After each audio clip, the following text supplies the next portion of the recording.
one of the questions that have come in for me, and thank you for asking those questions, is that if I am shy, if I want to isolate, if I don't feel good in front of others, if I really don't want to be in social groups, if I'm really anxious, and even because of my anxiety, I feel depressed, what do I do? Is this a condition? Did it get created from my childhood?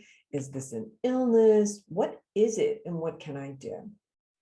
Well, there's a distinction between whether it's an illness or it is just a condition that you're going through. And I think part of the understanding of that is it stopping your life? Is it destroying your life? Is it not allowing you to move forward? Is it just an inconvenience, or it actually is destroying and stopping your life? So those are the ways to look at it. Some of the ways that you could look at whether you have generalized anxiety disorder and you have high levels of anxiety, or you might go all the way to mild depression, or even a chronic depression that is included with the anxiety, or that you might have antisocial personality disorder, or there you might be in the spectrum of the autism spectrum. So it could be any of that. So I would actually recommend for you to go to your psychiatrist or psychologist or psychotherapist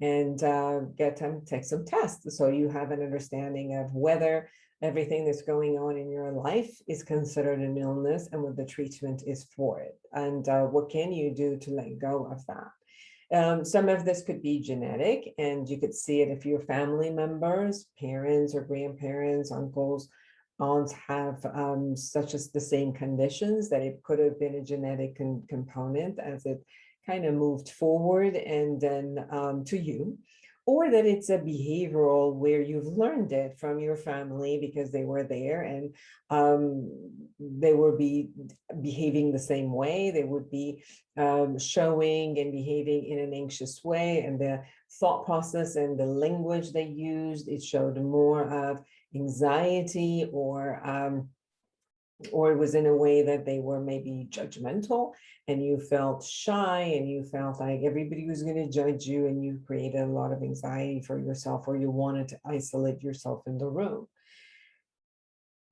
Depending on how it is stopping you to move forward, I think it's important. There are people who it's okay for them to be a loner. It's okay for them to isolate. They don't need to really be out there and be with people.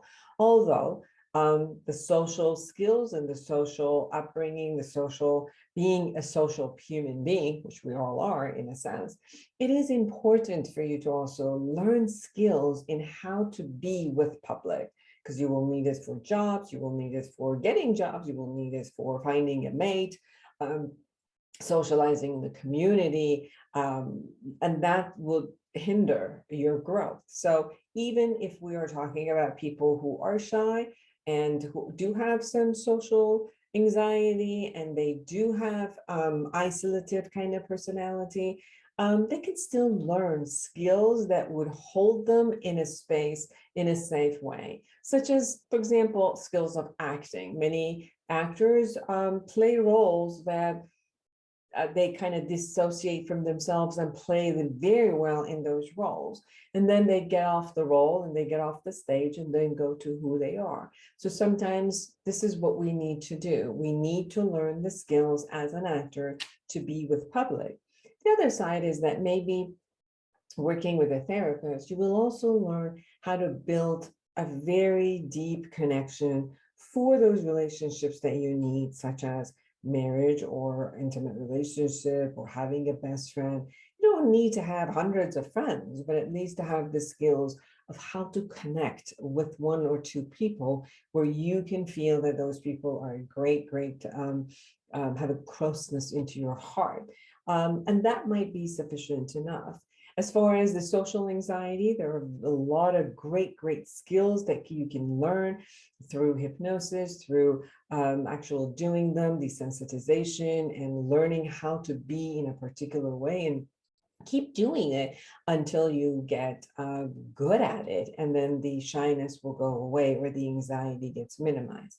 Obviously, exercising and meditation brings down the anxiety. Visualization of who you will be when you do a task will start to get you ready in order to go into public and perform and do whatever it is that you need to be among public, which would scare you. So there are treatments for anxiety, there are treatments for depression, and there are definitely treatments for isolative or different types of personality disorders that would get you to be in that space. And there's definitely treatments for the spectrum of the autism spectrum. So get help.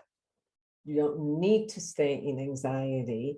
There might be also medication management, that might be medication therapy that would really support you. So take care of yourself. And if this is hindering your life, you need to get help, whether it's just a condition that you need to learn from, or it is actually a condition that is an illness and you need to take care of it. So you deserve to live a fulfilled life. So take care of yourself and get help.